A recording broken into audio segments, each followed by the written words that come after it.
We have a big force going toward Iran, ships going that direction. বিশ্ব রাজনীতির উত্তেজনার পারদ ঊর্ধ্বমুখী।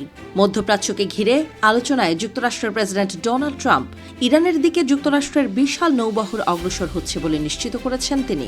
তবে একই সঙ্গে আশাবাদী কণ্ঠে ট্রাম্প বলেছেন, এই শক্তি ব্যবহার করার প্রয়োজন যেন না পড়ে।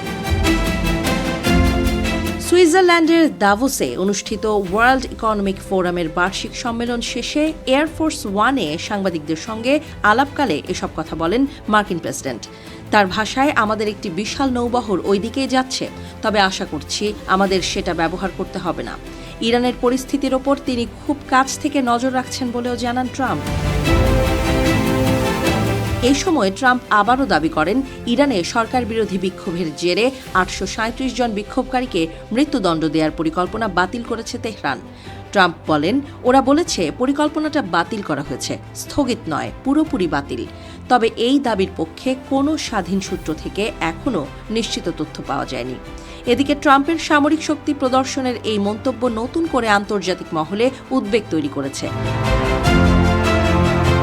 সংবাদ সম্মেলনে আরেকটি গুরুত্বপূর্ণ প্রসঙ্গ বোর্ড অফ পিস নিয়েও কথা বলেন ট্রাম্প।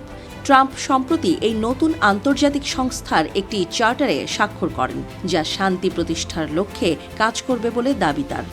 তাকে প্রশ্ন করা হয়, প্রেসিডেন্টের মেয়াদ শেষ হওয়ার পরও তিনি কি এই বোর্ডের চেয়ারম্যান হিসেবে থাকতে চান? জবাবে ট্রাম্প বলেন, আমি চাইলে থাকার অধিকার আমার আছে। চার্টার অনুযায়ী এটা আজীবনের জন্যও হতে পারে, তবে আমি আদৌ সেটা চাই কিনা তা এখনও নিশ্চিত নই।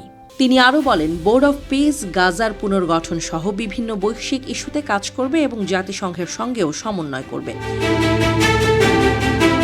তবে এই সংস্থাকে ঘিরে বিতর্কও কম নয়।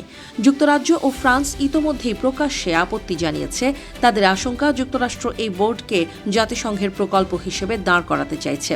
ট্রাম্প অবশ্য এসব উদ্বেগ উড়িয়ে দিয়ে বলেন, কিছু দেশ আগ্রহী নয়, এটা ঠিক, কিন্তু অনেক দেশ আগ্রহ দেখাচ্ছে।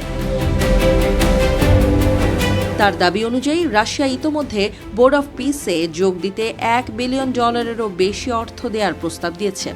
এই সংস্থার স্থায়ী সদস্য হতে খরচ করতে হবে $1 বিলিয়ন। ট্রাম্প বলেন, ইতালি ও পোল্যান্ডও আগ্রহ প্রকাশ করেছে, তবে তাদের নিজ নিজ পার্লামেন্টের অনুমোদনের অপেক্ষা করছে।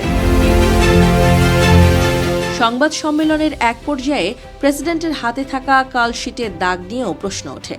গত 1 বছরে একাধিকবার তার হাতে এমন দাগ দেখা গেছে। ট্রাম্প ব্যাখ্যা দেন, আমি টেবিলে হাত লাগিয়ে ফেলেছিলাম, আর আমি যে অ্যাসপিরিন খাই সেটার কারণেও এমন দাগ পড়ে।